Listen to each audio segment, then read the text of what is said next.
Now, even though my resume is awesome, I do struggle with the black hole of resume systems, which is called ATS, applicant tracking systems. We're going to talk about those in just a minute. So, how can you get past applicant tracking systems? Well, start using AI to help you with your resume.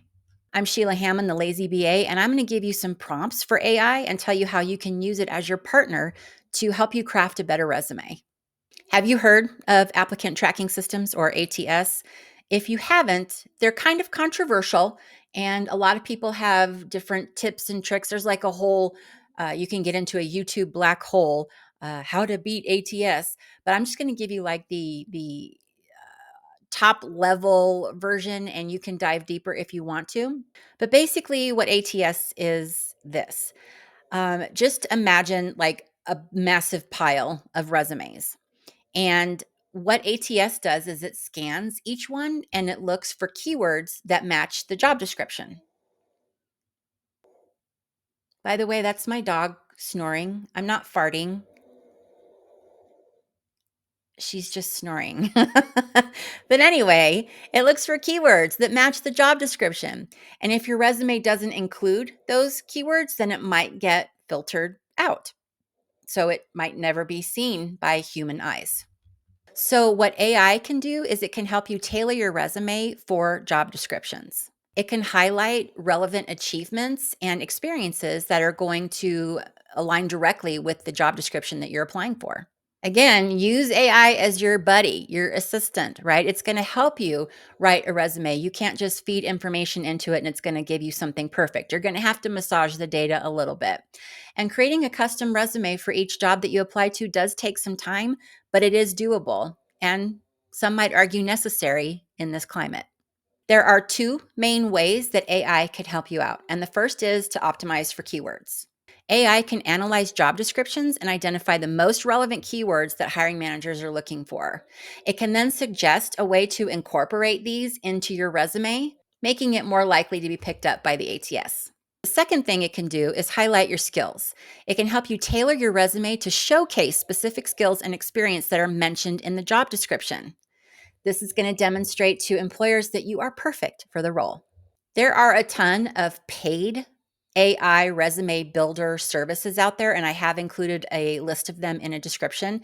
But I figure if you're looking for a job, you probably don't want to shell out money to work on your resume if you can avoid it. So I am just going to utilize free services like ChatGPT, Gemini. These are called large language models. That's what we're going to use today in order to customize your resume. Again, not always super simple. You're going to have to massage the data, but you can get some pretty great results utilizing these tools. So let's start digging into some prompts. But before we do that, if you're digging this content, please go ahead and click on the subscribe button. Click on that little bell, and you will be notified anytime I post new content. Let's get started with the prompts. First thing you got to do is copy and paste your resume into one of the large language models like ChatGPT, Gemini, Bard, those. I tend to use Gemini a lot more than I use the others. ChatGPT has gotten incredibly slow for me. It takes forever to get answers back. Also, ChatGPT can't go out and look at websites. Whereas if you use Gemini, you can put in like a website and say, hey, this is the website of the company that I'm applying for. Look at their website and tell me what their values are. Research them and tell me how financially secure they are. So, utilizing a system like Gemini can actually go out to the websites, whereas ChatGPT, you tell it that and it can't do that. And I believe that its database is only updated through 2022, maybe 2023, but you don't get the most recent data. So there's my 2 cents. Now Gemini is probably going to start getting really, really slow because the whole world is going to be on it, but that's okay. I'm here to help. Okay, so back to what I was saying. Take your resume and paste it into one of these large language models. So I paste mine into Gemini. Do not worry about the formatting. You can just take the whole chunk of text and paste it in there, and it's going to figure it out. I swear. Then take the job description and paste it in that same chat bubble. So, what I normally do is at the top, I will write something like, here's my resume. And then I will say, here's the job description. And then at the bottom, I'm going to put in some prompts. Now, I'm going to give you some of these prompts. And just know, again, it's not magic. You're going to have to do some massaging, but it's going to give you a really great start. So, the first prompt that I put in is using resume writing best practices and optimizing for ATS. Please rewrite my resume for this job description. Now, I always say please because someday the machines are going to take over the world, and I want them to know that I was nice and I said please and I was polite. The second prompt I will put in is analyze the job description and suggest how to tailor my skills and experience descriptions to highlight my most relevant qualifications. The third prompt that I like to put in is identify relevant keywords to the job description and ensure they're incorporated throughout my resume.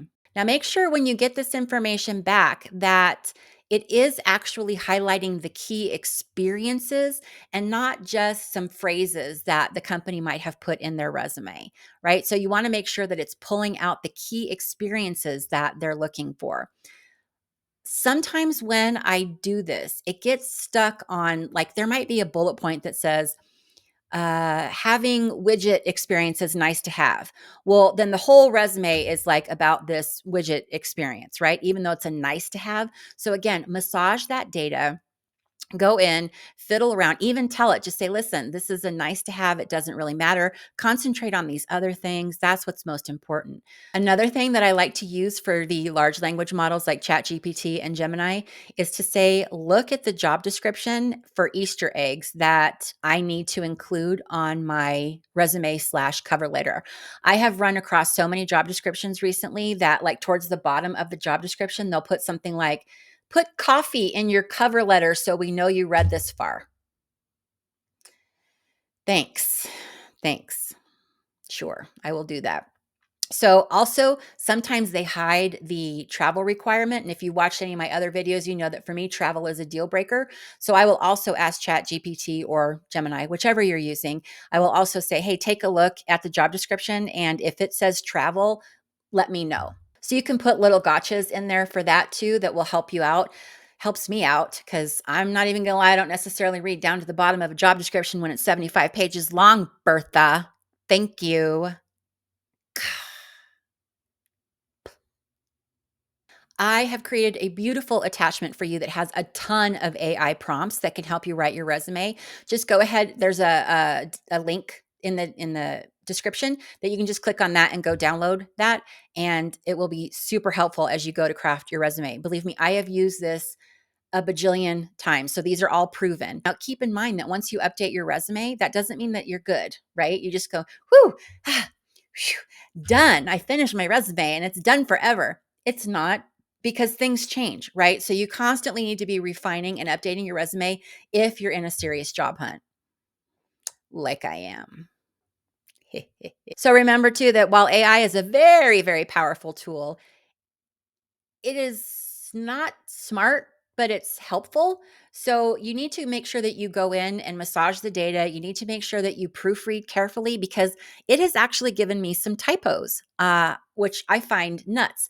But there's also grammatical errors and also things that we don't necessarily say in the US. Every cover letter that I've asked it to craft, it has used the word keen. I'm keen on this position. I'm keen on learning more about. Make sure you put yourself into your resume because people can read a resume and know that it was generated by AI. We're getting there to where we can tell. Just as a side note, I follow someone on LinkedIn named Sam Strawn. I don't know if I'm butchering his last name. He has an amazing resume template that he just gives away for free. It's a free template. Uh, I highly suggest utilizing this because it is ATS friendly. Go to that link and download Sam's resume template because it's an excellent place to start. I love it. I love the template. By the way, I don't know him and he's not like paying me for this. This is just me trying to be helpful. Don't let a weak resume hold you back. Utilize AI as your partner, your buddy, your pal, and create these customized resumes that are going to speak directly to the job poster. That's all I got for you today. So thank you for hanging out. Lazy BA out.